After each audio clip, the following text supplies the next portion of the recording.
మనం రోజూ వాడే స్మార్ట్ ఫోన్, వేసుకునే బట్టలు, ఉదయాన్నే తాగే కాఫీ, వీటిలో చాలా వరకు మన దేశంలో తయారైనవి కావు. లేదా వాటి వెనుక ఏదో ఒక విదేశీ కంపెనీ ఉంటుంది. ఇది ఎలా సాధ్యమైంది అంటే, ఒక 30-40 ఏళ్ల క్రితం దాదాపు అసాధ్యంగా అనిపించిన ఈ ప్రపంచం ఇప్పుడు మన రియాలిటీ ఎలా అయ్యింది? ఈరోజు మనం ఈ కథ లోతుల్లోకి వెళ్దాం. మన శ్రోత పంపిన మూలం చాలా ఆసక్తికరమైనది. ఎన్సీఈఆర్టీ 10వ తరగతి సాంఘిక శాస్త్ర పాఠ్యపుస్తకంలోని 4వ అధ్యాయం, ప్రపంచీకరణ మరియు భారత ఆర్థిక వ్యవస్థ. ఇది వినడానికి ఒక పాఠ్యపుస్తకంలా అనిపించినా మన చుట్టూ ఉన్న ప్రపంచాన్ని అర్థం చేసుకోవడానికి ఒక తాళం చెవిగంటిది. ఖచ్చితంగా ఇది చాలా అద్భుతమైన మూలం. ఎందుకంటే ఇది చాలా సంక్లిష్టమైన విషయాన్ని కూడా చాలా స్పష్టంగా, సులభంగా వివరిస్తుంది. అవును. మనం తరచుగా ప్రపంచీకరణ అనే పదం వింటూ ఉంటాం. కానీ దాని అసలర్థమేంటి, దాని వెనుక ఉన్న శక్తులేంటి, అది మన జీవితాలను ఎలా మారుస్తుందో చాలామందికి తెలియదు. సరే, అయితే మొదలు పెడదాం. అసలు ఈ ప్రపంచీకరణ అనే పెద్ద యంత్రానికి ఇంధనమేమిటి? మూలంలో చాలా సింపుల్గా చెప్పారు. దేశాల మధ్య వస్తువులు, సేవలు, పెట్టుబడులు, టెక్నాలజీ, చివరికి మనుషులు కూడా స్వేచ్ఛగా ప్రయాణించడం. కానీ ఇదెప్పటినుంచో జరుగుతున్నదే కదా. వాణిజ్యం కొత్తేమీ కాదు. మీరు చెప్పింది నిజమే. వాణిజ్యం అనేది వేల సంవత్సరాలుగా ఉంది. కానీ గత 50-60 ఏళ్లలో ఈ ప్రక్రియ ఒక రాకెట్ వేగంతో దూసుకుపోవడానికి కారణం బహుళజాతి కంపెనీలు. బహుళజాతి కంపెనీలు అంటే ఎంఎన్సీస్. అవును, ఎంఎన్సీలు. ఇవే అసలైన చోదక శక్తులు. ఎంఎన్సీస్, ఆ పేర్లు మనకు రోజూ వినిపిస్తూనే ఉంటాయి. గూగుల్, యాపిల్, శాంసంగ్, మన దేశం నుండి కూడా ఇన్ఫోసిస్, టాటా లాంటివి ఉన్నాయి. మూలం ప్రకారం ఒక ఎంఎన్సీ అంటే ఒకటి కంటే ఎక్కువ దేశాలలో ఉత్పత్తిని లేదా సేవలను సొంతంగా కంట్రోల్ చేసే కంపెనీ. అయితే అవి మన దేశంలాంటి దేశాలకు ఎందుకొస్తాయి? దానికి చాలా స్పష్టమైన ఆర్థిక కారణాలున్నాయి. మూలంలో చెప్పినట్టు ఇక్కడ చౌకగా కార్మికులు దొరుకుతారు. ఓకే. 100 కోట్లకు పైగా జనాభాతో ఒక పెద్ద మార్కెటుంది. ముడిసరుకులు అందుబాటులో ఉంటాయి. కొన్నిసార్లు ప్రభుత్వ విధానాలు కూడా చాలా అనుకూలంగా ఉంటాయి. అంటే వాళ్ళు కేవలం తమ వస్తువులను ఇక్కడ అమ్మడమే కాదా? కాదు, అంతకు మించి వాళ్లు తమ ఉత్పత్తి ప్రక్రియను కూడా ప్రపంచవ్యాప్తంగా విడగొడతాయి. ఒక్క నిమిషం, ఇక్కడ నాకో సందేహం. చౌక కార్మికులు దొరుకుతారని ఎంఎన్సీలిక్కడికొస్తే వాళ్లు మన కార్మికులను దోపిడీ చేసే ప్రమాదం లేదా? ఖచ్చితంగా ఉంది. తక్కువ జీతాలకు ఎక్కువ పని చేయించుకోవడం లాంటివి? అది ప్రపంచీకరణలో ఉన్న అతిపెద్ద సందిగ్ధత. దాని గురించి మనం తర్వాత చర్చిద్దాం. అయితే ముందవి ఇక్కడ ఎలా తమ సామ్రాజ్యాన్ని విస్తరిస్తాయో చూద్దాం. అవి కేవలం కొత్త ఫ్యాక్టరీలు పెట్టడమే కాదు, ఇంకా చాలా తెలివైన మార్గాలను అనుసరిస్తాయి. అవేంటి? ప్రధానంగా 3 మార్గాలు. 1, మీరన్నట్టు నేరుగా ఫ్యాక్టరీలు, ఆఫీసులు పెట్టడం. 2, స్థానిక కంపెనీలను కొనుగోలు చేయడం.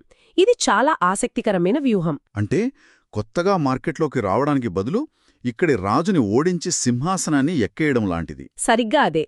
దీనికొక అద్భుతమైన ఉదాహరణ ఉంది. చెప్పండి. ఒకప్పుడు భారతదేశంలో థమ్సప్ ఎంత పాపులరో మనందరికీ తెలుసు. అది మన దేశపు బ్రాండ్. కోకాకోలా భారతదేశంలోకి తిరిగి ప్రవేశించినప్పుడు వాళ్ళు థమ్సప్తో పోటీ పడలేదు. ఏం చేశారు?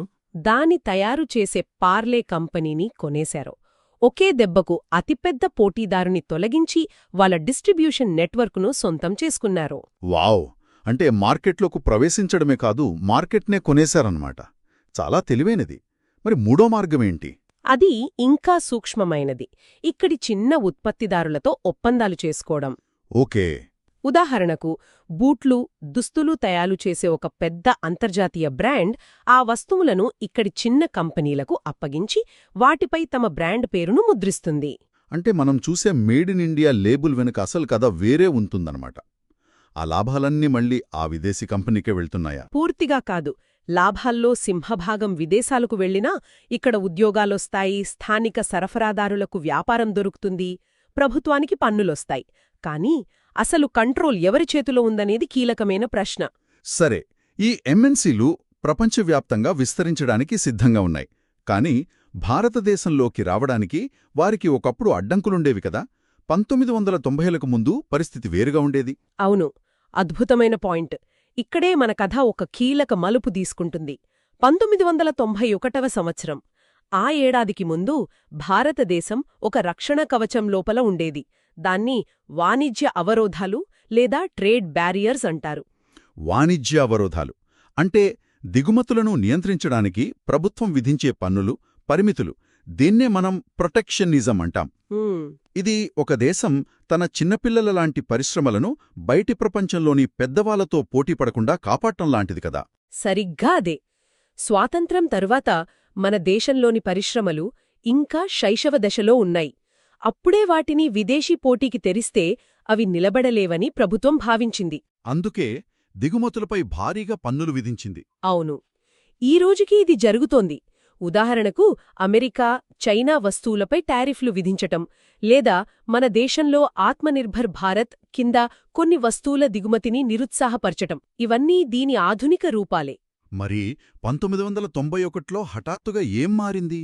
మన ప్రభుత్వం ఆ పిల్లలు పెద్దవాళ్లయ్యారని నిర్ణయించుకుందా? దాదాపుగా అంతే. 1991 నాటికి మన పరిశ్రమలు కొంతవరకు పోటీకి సిద్ధమయ్యాయని ప్రభుత్వం నమ్మింది. ఆ పోటీ వల్ల మన కంపెనీలు కూడా తమ నాణ్యతను పెంచుకుని ప్రపంచ మార్కెట్లో నిలబడగలవని భావించింది. అందుకే సరళీకరణ లేదా లిబరలైజేషన్ విధానాన్ని ప్రవేశపెట్టింది. అంటే 1991లో ప్రభుత్వం గేట్లు తెరిచేసింది. విదేశీ కంపెనీలు, విదేశీ వస్తువులు వరదలా వచ్చిపడ్డాయి. అవును. ఇది వినడానికి బావుంది, కానీ దీనివల్ల అందరికీ మంచి జరిగుంటుందా? అదే అసలైన ప్రశ్న. ఖచ్చితంగా ఒక వినియోగదారుడిగా మనకు స్వర్గం కనిపించింది. నిజమే. మార్కెట్లోకి అపారమైన వెరైటీ వచ్చింది. ఒకప్పుడు ఒక కారు కొనాలంటే 2-3 మోడళ్లు మాత్రమే ఉండేవి. ఇప్పుడు 100 ఆప్షన్లున్నాయి. పోటీ పెరగడం వల్ల కంపెనీలు ధరలు తగ్గించాయి, నాణ్యతను పెంచాయి. అంతిమంగా వినియోగదారుడు రాజయ్యాడు. నిజమే. ఉద్యోగాల విషయంలో కూడా పెద్ద మార్పొచ్చింది. ముఖ్యంగా నగరాల్లో ఆటోమొబైల్, ఎలక్ట్రానిక్స్, ఐటీ రంగాలలో బోలెడన్ని కొత్త ఉద్యోగాలు పుట్టుకొచ్చాయి.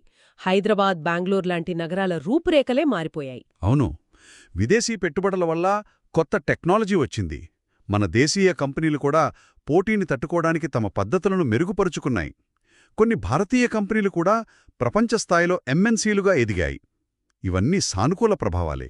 అయితే నాణ్యానికి మరోవైపు కూడా ఉంటుంది. ఈ ప్రయోజనాలు అందరికీ సమానంగా అందాయా? ఆ వరదలో కొట్టుకుపోయిన వాళ్లు కూడా ఉన్నారు కదా. ఉన్నారు. చాలామంది ఉన్నారు. ముఖ్యంగా చిన్న ఉత్పత్తిదారుల పరిస్థితేంటి? ఇక్కడే కథ కొంచెం విషాదంగా మారుతుంది. ఈ ప్రయోజనాలు అందరికీ సమానంగా అందలేదు. పెద్ద కంపెనీల నుండి, ముఖ్యంగా చౌక దిగుమతుల నుండి వచ్చే తీవ్రమైన పోటీ వల్ల వేలాది చిన్న ఉత్పత్తిదారులు దెబ్బతిన్నారు. నాకు గుర్తుంది, ఒకప్పుడు ఏ పండగొచ్చినా కొండపల్లి, ఏటికోపాక బొమ్మలు కొనేవాళ్లం. మా ఊళ్ళో చేత్తో చేసేవాళ్లు. ఇప్పుడు మార్కెట్లో అవే కనిపించడం లేదు. అంతా ప్లాస్టిక్, చైనా బొమ్మలే. మీరు చెప్పింది అక్షరాల నిజం. మూలంలో కూడా ఇదే ఉదాహరణ ఇచ్చారు. బ్యాటరీలు, కెపాసిటర్లు, ప్లాస్టిక్ బొమ్మలు, టైర్లు, డైరీ ఉత్పత్తులు, ఇలా ఎన్నో రంగాలలో చిన్న పరిశ్రమలు మూతపడ్డాయి. దీనివల్ల లక్షలాది మంది ఉపాధి కోల్పోయారు. ప్రపంచీకరణ కథలో వీళ్లు ఓడిపోయిన వర్గం. అంటే ఇది గెలిచినవాళ్లు, ఓడినవాళ్ల కథ. నైపుణ్యం ఉన్న నగరాల్లో నివసించే విద్యావంతులు గెలిస్తే, నైపుణ్యం లేని గ్రామీణ ప్రాంతాల్లోని చిన్న ఉత్పత్తిదారులు, కార్మికులు ఓడిపోయారు. ఇది సమాజంలో అసమానతలను మరింత పెంచిందా? గణనీయంగా పెంచింది. కార్మికులపై కూడా దీని ప్రభావం చాలా తీవ్రంగా ఉంది. ఒకవైపు కొత్త ఉద్యోగాలు వచ్చినా, మరోవైపు ఉద్యోగ భద్రత ఆవిరైపోయింది. ఖర్చులను తగ్గించుకోవడానికి కంపెనీలు కార్మికులను శాశ్వతంగా కాకుండా ఫ్లెక్సిబుల్గా, అంటే తాత్కాలిక ప్రాతిపదికన నియమించుకోవడం పెరిగింది. ఫ్లెక్సిబుల్ అనేది వినడానికి బావుంది, కానీ దాని అర్థం ఎప్పుడు కావాలంటే అప్పుడు తీసేయచ్చు అనే కదా? అవును. అంటే తక్కువ జీతాలు, ఎక్కువ పనిగంటలు, ఎటువంటి భద్రత లేకపోవడం. చాలా సందర్భాలలో అదే జరిగింది. కార్మికుల బేరమాడే శక్తి తగ్గింది, యూనియన్లు బలహీనపడ్డాయి. నైపుణ్యమున్న కొద్దిమందికి అధిక జీతాలు వస్తే, అత్యధిక సంఖ్యలో ఉన్న నైపుణ్యం లేని కార్మికులు అనిశ్చితిలో బతకాల్సి వచ్చింది. కాబట్టి మనమిప్పుడు ఒక సంక్లిష్టమైన పరిస్థితిలో ఉన్నాం. ప్రపంచీకరణం అనేది ఒక శక్తివంతమైన ప్రవాహం. అది మనకు ఎన్నో ప్రయోజనాలనిచ్చింది, కాని అదే సమయంలో ఎంతో మందిని వెనక్కి నెట్టేసింది. మనమీ ప్రవాహాన్ని వెనక్కి తిప్పలేం. మరి పరిష్కారమేమిటి? కొందరికే కాకుండా సమాజంలోని అన్ని వర్గాలకు సమానంగా అందేలా చూడటం. న్యాయమైన ప్రపంచీకరణ అంటే అందరికీ అవకాశాలు కల్పించడం. మరి ఇది ఎలా సాధ్యం? కేవలం మాటలతో సరిపోదు కదా. ఇక్కడ ఎవరి పాత్ర కీలకం? నిస్సందేహంగా ప్రభుత్వానిదే కీలక పాత్ర. ప్రభుత్వం కేవలం ప్రేక్షక పాత్ర వహించకుండా చురుకైన మధ్యవర్తిగా, ఒక రిఫ్రీగా వ్యవహరించాలి.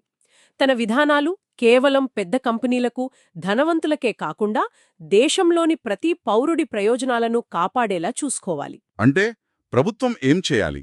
ఉదాహరణకు మూలంలో కొన్ని స్పష్టమైన సూచనలున్నాయి. 1. కార్మిక చట్టాలను పటిష్టంగా అమలు చేసి కార్మికుల హక్కులను కాపాడాలి. 2. చిన్న ఉత్పత్తిదారులు ఈ పోటీని తట్టుకుని నిలబడటానికి వారికి మద్దతివ్వాలి. అది టెక్నాలజీ రూపంలో కావచ్చు, లేదా మార్కెటింగ్ అవకాశాలు కల్పించడం కావచ్చు. సరిగా. 3. అవసరమైతే కొన్ని కీలక రంగాలను, మన చిన్న పరిశ్రమలను కాపాడటానికి వాణిజ్య అవరోధాలను కూడా వ్యూహాత్మకంగా ఉపయోగించవచ్చు. అంతేకాకుండా ప్రపంచ వాణిజ్య సంస్థ WTO వంటి అంతర్జాతీయ వేదికలపై కూడా అభివృద్ధి చెందుతున్న దేశాల ప్రయోజనాల కోసం గట్టిగా వాదించాలి. ఖచ్చితంగా. ప్రపంచీకరణ అనేది ఒక ప్రవాహం లాంటిది. దానికి కరకట్టలు కట్టి, దాని నీటిని అందరి పొలాలకు సమానంగా అందేలా చూడటమే ప్రభుత్వ విధి. అప్పుడే మనం న్యాయమైన ప్రపంచీకరణను సాధించగలం. సరే, ఇప్పటివరకు మనం మాట్లాడుకున్నదొక్కసారి చూస్తే ప్రపంచీకరణ అనేది MNCల ద్వారా నడపబడుతూ 1991 సరళీకరణ తర్వాత భారతదేశంలో వేగవంతమైన ఒక ప్రక్రియ. ఇది వినియోగదారులకు ఎంపిక, నాణ్యత, తక్కువ ధరల రూపంలో అపారమైన ప్రయోజనాలను ఇచ్చింది. కాని అదే సమయంలో చిన్న ఉత్పత్తిదారులకు, అసంఘటిత రంగంలోని కార్మికులకు తీవ్రమైన సవాళ్లను విసిరి అసమానతలను పెంచింది. దీనికి పరిష్కారం ప్రభుత్వ క్రియాశీలక పాత్రతో న్యాయమైన ప్రపంచీకరణను సాధించడమే. ముగింపుగా శ్రోతలు ఆలోచించడానికి ఒక ప్రశ్న వదిలిపెడదాం. ఈ మూలం ప్రకారం న్యాయమైన ప్రపంచీకరణ